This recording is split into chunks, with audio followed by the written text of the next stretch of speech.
नमस्कार दोस्तों, स्वागत करता हूँ अपनी YouTube चैनल पे। तो कल मैंने CST एलिमेंट की थियरी और उसके शेप फंक्शन कैसे डिराइव करते हैं उसके बारे में एक वीडियो डाला था। तो आज मैं लेके आ चुका हूँ उसी थियरी के बेस एग्जाम्पल को। आज हम एक एग्जाम्पल सॉल्व करेंगे और देखेंगे कि CST एलिमेंट थियरी में जो हमने इक्वेशन डिराइव किए थे वो कैसे इस्तेमाल करते हैं एक एग्जाम्पल को सॉल्व करने के लिए। तो टाइम बर्बाद नहीं करते, चलिए शुरू करते हैं।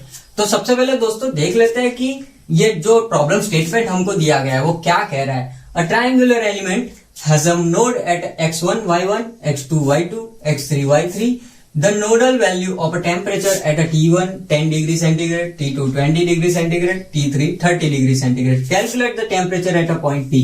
Point P पे हमको टेम्परेचर ढूंढना है।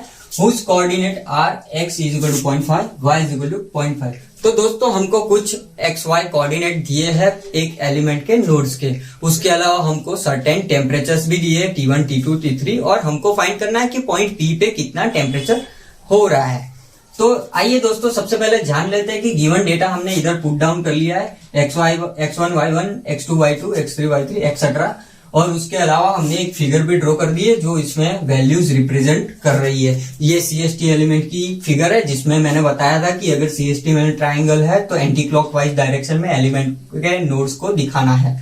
तो 1 2 3 एंटी क्लॉकवाइज में हमने दिखा दिया है और उसके अलावा पॉइंट P भी सेंटर में आ गया है। तो सारी चीजें हमने इधर डाल दी है। और दोस्तों मैंने बताया था कि CST एलिमेंट आइसोपैरामेट्रिक रिप्रेजेंटेशन होता है। तो आज हम ये एग्जांपल आइसोपैरामेट्रिक रिप्रेजेंटेशन के थ्रू ही सॉल्व करेंगे और उसके अलावा एरिया मेथड का इस्तेमाल करेंगे कि सबका सारे ट्राइंगल का एरिया हम पहले से ढूंढेंगे, उसके बाद शेप फंक्शन ढूंढेंगे और फिर हमको मिल जाएगा टेम्परेचर। तो आइए दोस्तों देखते हैं कि एरिया कैसे ढूंढना है। तो सबसे पहले हमको मालूम है दोस्तों कि A is equal to A1 plus A2 plus A3। तो A1 A2 A3 क्या है? तो सिंपल से ये P की वजह से जो भी एरिया डिवाइड हो रहे हैं वो हमारे है A1 A2 और A3। आप देख पा रहे होगे दोस्तों, फिगर में मैंने अच्छे से बता दिया है। तो सबसे पहला स्टेप हम करेंगे, टेबल बनाएंगे। कैसा टेबल बनाएंगे? हम टेबल बनाएंगे x1 y1 वाला टेबल जो एरिया के लिए हर एक ट्राइंगल के नोड्स को बताएगा। तो सबसे पहले मैं लिख देता हूं A1 A2 और A3 और इधर मैं लिख देता हूं x1 y1 x2 y2, ये थोड़ा बीच में आएगा, x3 y3। अभी पूरा एरिया हमको पहले फाइंड करना है कि ये जो 1 2 3 ये पूरे ट्राइंगल का एरिया है वो कितना होगा।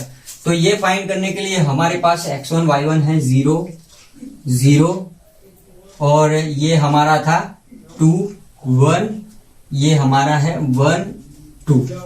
अभी दोस्तों A1 की बात करें तो A1 के लिए हमारा x1 y1 x2 y2 और x3 y3 कुछ डिफरेंट होगा। तो A1 हमारा एरिया ये है, तो जिसके 3 नोड्स कौन से है, ये वाला नोड, ये वाला नोड और ये मतलब P2 3 ये हमारे नोड्स हो गए।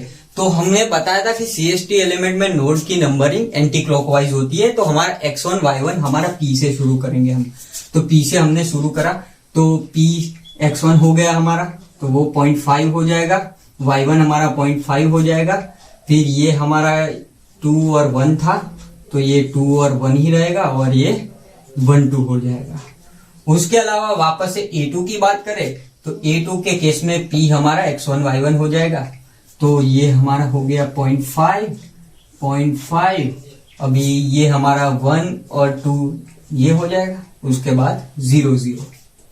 फिर A3 की बात करें तो A3 के केस में ये हमारा x1 y1 हो जाएगा।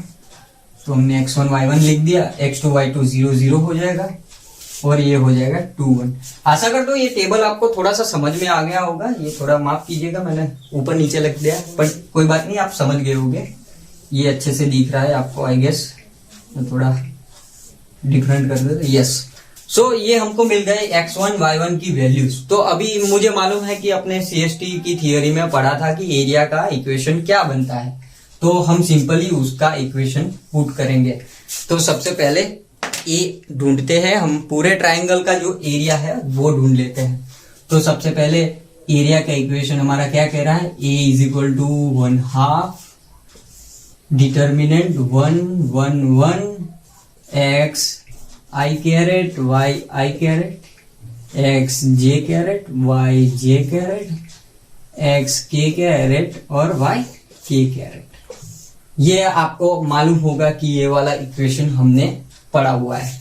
तो अब जान लेते हैं दोस्तों, सिंपल सा हमको पता है x1 y1 x2 y2 x3 y, simply इसमें ये पुट कर देते हैं तो ये बन जाता है 1/2 1 1 1, फिर क्या है 0 0, तो ये 0 0 2 1 1 2। अभी इसको सॉल्व करने पे दोस्तों हमको मिल जाएगा, ये मिलेगा 3/2 जो कि होता है 1.5। तो A1 हमको मिल गया है, सॉरी A हमको मिल गया है। उसके बाद अभी हमको ढूंढना है A1 A2 और A3। आशा करता हूँ आपको ये समझ में आ गया है। अभी A1 ढूंढने के लिए दोस्तों सिंपली वैसा ही करना है आपको। A1 = 1/2, ये वाले इक्वेशन में 1 1 1 और ये जो x I caret y I caret है उसकी जगह पे 0.5 नए वाले जो इसके x और y है वो डालेंगे। उसके बाद x2 y2 2 और 1 और 1 और 2। और अगर ये डिटर्मिनेंट को आप सॉल्व करेंगे उसके बाद आप देखेंगे तो ये मिलेगा हमको 0.25 मिलेगा दोस्तों। तो सिंपल, सॉरी ये हमको 0.25 नहीं मिलेगा। तो अगर आप इसको सॉल्व करेंगे दोस्तों तो आपको ये मिल जाएगा 1, आराम से आपको ये मिल जाएगा 1। तो आशा करता हूँ आप इसकी मदद से A2 भी ढूंढ लेंगे और A3 भी ढूंढ लेंगे। मैं इधर ढूंढ चुका हूँ, वीडियो थोड़ी लंबी हो जाएगी इसलिए मैं डायरेक्ट लिख रहा हूँ कि ये मिलेगा हमको 0.25 और ये भी मिलेगा हमको 0.25। तो आप इसको अगर क्रॉस एग्जामिन करना चाहे तो आप कर सकते हैं कि A1 + A2 + A3 हमारा 1.5 होना चाहिए। तो हो रहा है कि नहीं? तो 1 + 0.25 + 0.25 हमारा 1.5 हो रहा है, मतलब हमारा कैलकुलेशन सही है। तो इतना आपको पता चल गया कि हमने A ढूंढ लिया, A1 ढूंढ लिया, A2 ढूंढ लिया और A3 ढूंढ लिया। चलिए दोस्तों, अभी ये जो A1 A2 और A3 हमने फाइंड किए हैं उसकी मदद से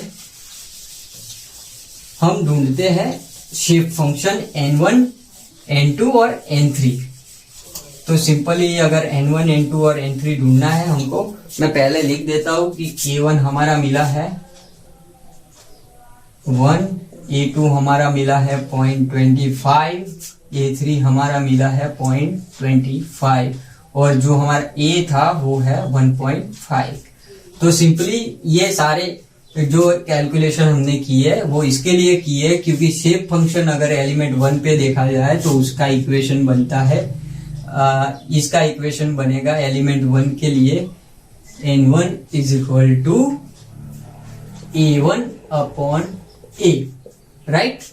N2 सॉरी मैं 1 पे गिन रहा हूं, इसका मतलब ये नहीं, मैं 1 से मतलब A1 से गिन रहा हूं। A1 के लिए N1 होगा, N2 = A2/A होगा और N3 = A3/A होगा। ये इक्वेशन मैंने कल ही डिराइव किया है, आपको वीडियो देखना है तो देख सकते हैं। तो मैं सिंपली वैल्यू पुट करूंगा। तो ये हमारी वैल्यू क्या है? A1 कितना है? 1 है, 1/1.5। A2 कितना है हमारा? A2 0.25 है, 0.25 / 1.5। और ये कितना है हमारा A3? वो भी 0.25 है अपॉन 1.5। अगर आप इसको सॉल्व करेंगे दोस्तों तो आपको मिलेगा 0.66, 0.167, 0.167। तो हमको शेप फंक्शन दोस्तों इसके मिल गए हैं आसानी से। अभी हमने एरिया के ऊपर से शेप फंक्शन फाइंड कर लिए। तो अभी एक ही स्टेप बचा है दोस्तों कि आइसोपैरामेट्रिक रिप्रेजेंटेशन का इस्तेमाल करना है। तो अगर आइसोपैरामेट्रिक रिप्रेजेंटेशन का इक्वेशन आपको मालूम हो तो मैं आपको बता देता हूं। अगर टेम्परेचर फाइंड करना है तो टेम्परेचर के रिगार्डिंग हमको आइसोपैरामेट्रिक रिप्रेजेंटेशन बनाना होगा। तो इसका मतलब TP = हमारा इक्वेशन क्या बनेगा? N1 T1 + N2 T2 + N3 T3। अभी सारी जो वैल्यूज है हमारे पास है, N1 N2 N3 है, T1 T2 T3 है, सिंपली इसमें पुट कर दीजिए आप। तो 0.66 into 10 plus 0.167 into 20 plus 0.167 into 30। तो इसको सॉल्व करने पे दोस्तों टीपी हमारा निकल के आएगा 14.95 डिग्री सेंटीग्रेड, जिसको अगर राउंड ऑफ करके अगर आपको बताया जाए तो 15 डिग्री सेंटीग्रेड इसका एक्चुअल आंसर आएगा। आशा करता हूँ ये एग्जाम्पल आपको अच्छे से समझ में आ गया होगा। बहुत ही आसान सा एग्जाम्पल है, पर 6.5 मार्क्स का एग्जाम्पल है जो एग्जाम में 6.5 मार्क्स में पूछा जाता है। तो उम्मीद है आपको ये पूरा प्रोसीजर पता चल गया। इसको एक डिफरेंट मेथड से भी फाइंड कर सकते हैं, बट अभी मैंने एरिया मेथड बहुत ही इजी थी और मैंने वो थियरी कल ही पढ़ाई है, इसलिए मैंने इसके रिगार्डिंग ये बनाया हुआ है। तो इस वीडियो में इतना ही, मिलते हैं अगली वीडियो में। अगर आपका कोई क्वेश्चन हो, अगर आपको कोई टॉपिक पे वीडियो चाहिए तो प्लीज कमेंट सेक्शन में कमेंट करें, मैं जरूर से वीडियो बनाऊंगा उसके ऊपर और जल्दी बनाऊंगा। तब तक के लिए मिलते हैं, चलो धन्यवाद।